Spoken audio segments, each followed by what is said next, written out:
Série connue pour sa variété de sujets ainsi que sa grande âme, elle a su faire parler d'elle au sein des téléspectateurs, mais aussi du côté de Netflix, le célèbre site à la demande.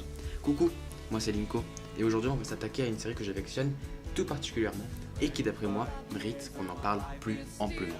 Je vous présente donc Sense8, ma série du cœur.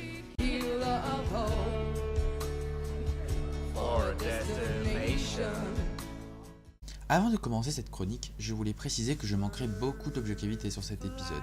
Étant fan de cette série, j'essaierai de tout faire pour éviter de m'enjailler en vidéo, espérant que cela n'arrive pas.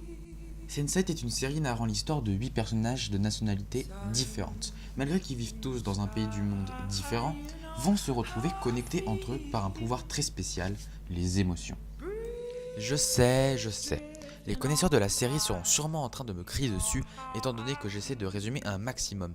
Mais bon, mon but ici étant de critiquer et donner mon avis, certes, mais avant tout de donner envie aux personnes de regarder la série. Comme dit plus tôt dans l'introduction, cette série parle de tellement de sujets vastes et variés sur le monde qu'elle devient pour moi une incontournable. Tant de sujets sont abordés que ce soit l'homosexualité, la transidentité, la pauvreté, la corruption, la différence, raison d'ailleurs pour laquelle j'ai beaucoup insisté sur ces mots auparavant, mais surtout, Sense8 est juste et parle de faits réels, tout en ajoutant une dose de surnaturel, et pour moi, c'est bien. La série n'est pas parfaite, et même en tant que fan, il est de mon devoir d'essayer d'être le plus honnête et objectif possible. Les premiers épisodes sont longs et un peu blancs. Tu ne comprends pas forcément où tu vas, tu as aussi beaucoup de personnages à assimiler, 8 personnages principaux, c'est pas rien. Et surtout, le gros point noir étant l'épisode final.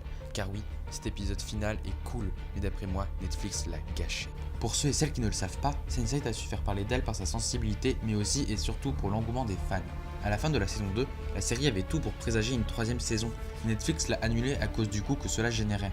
Cependant, les fans se sont regroupés et ont manifesté pour un épisode final qui a donc porté ses fruits. Le problème, c'est qu'un épisode ne suffit pas pour tout clôturer, mais on voit quand même bien qu'une saison 3 aurait été nécessaire.